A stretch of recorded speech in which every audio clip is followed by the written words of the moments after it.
What Not to Say and What to Say to a Depressed Person by Cherokee Billy. Let's start with the things you definitely don't want to say to a depressed person. Here's a collection of gems that I've heard when well-intentioned people opened their mouths and said something really stupid to a depressed person. Remember also, being chronically ill can cause a person to be depressed. First off, it's all in your head. You need to think positive. When I've heard this, I wanted to throw a life-size figure of Tony Robbins at them, because while optimism is certainly important in training the brain, studies have shown that people who are severely depressed or acutely anxious only activate their amygdala, the fear center of the brain, by forcing positive thinking. You need to get out of yourself and give back to the community.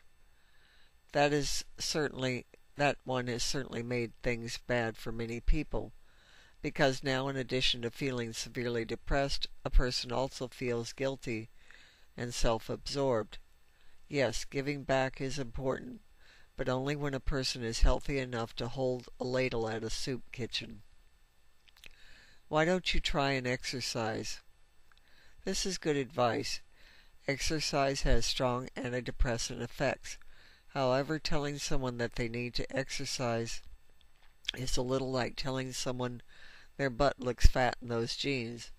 You need to hint at it, but not put it directly on the table, or else the person may very well take up kickboxing and practice with you. You need to eat organic and you will feel better. Well, yes, it's true. Eating natural foods and eliminating sugars does help with depression, but many people do not have the money to shop organically. And also, even though a person may know that the diet affects their mood, they just can't do it.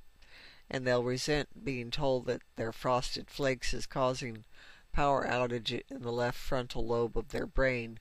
So that's another one not to say. Pray more. Saying that a person should pray more and they'll be calm is an easy band-aid. That means that the person doesn't need to see a doctor or psychologist. The person saying this may have good intentions, but that just might cause the depressed person to stop thinking about their problems and feel like they better say nothing, and that they should not expose themselves any longer to that person. It's like saying a person with cancer should only pray to God, or they wouldn't need medication or emotional support. Meditation and yoga are all you need. Correction. Meditation and yoga may be all that people experiencing mild and moderate depression need. Both are important tools to reduce depression. However, acute anxiety and severe depression are difficult animals altogether. In fact, some people's suicidal thoughts can worsen doing yoga or meditation. Get a new job.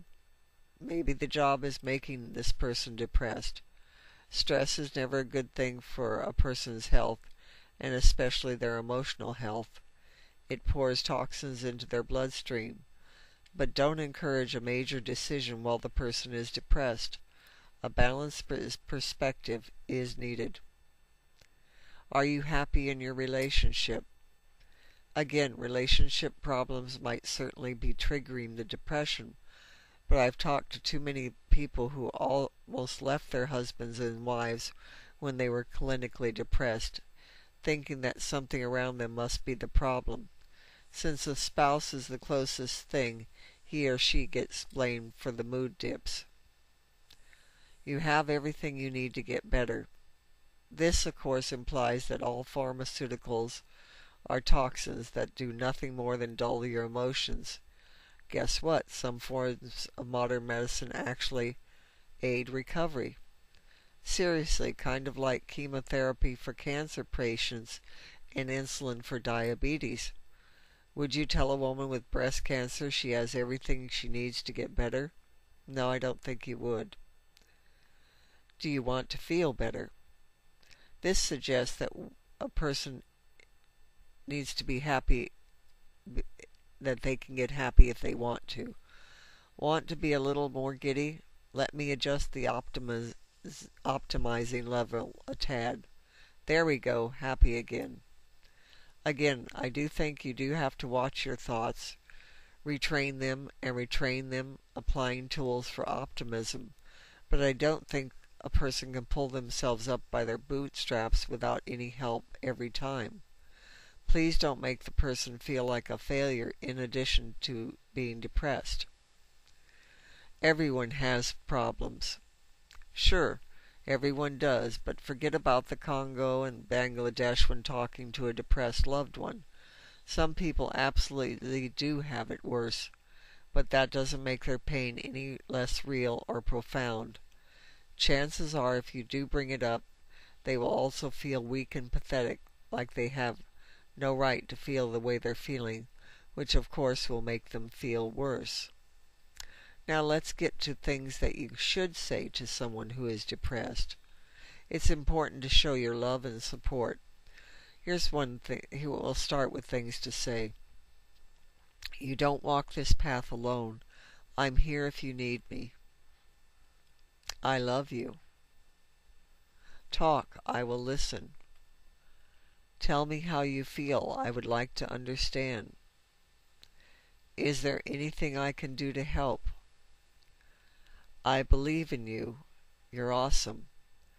I'm here if you want to talk, walk, go shopping, get a bite to eat, whatever it is you need. I'm here for you. A little support can go a long ways in someone's life, and especially a depressed person.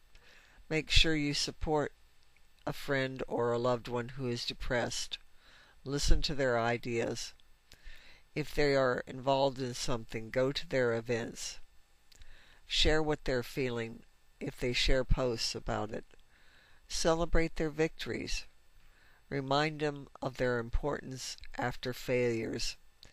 And whatever you do, again, remember the most powerful words you can say are, I love you.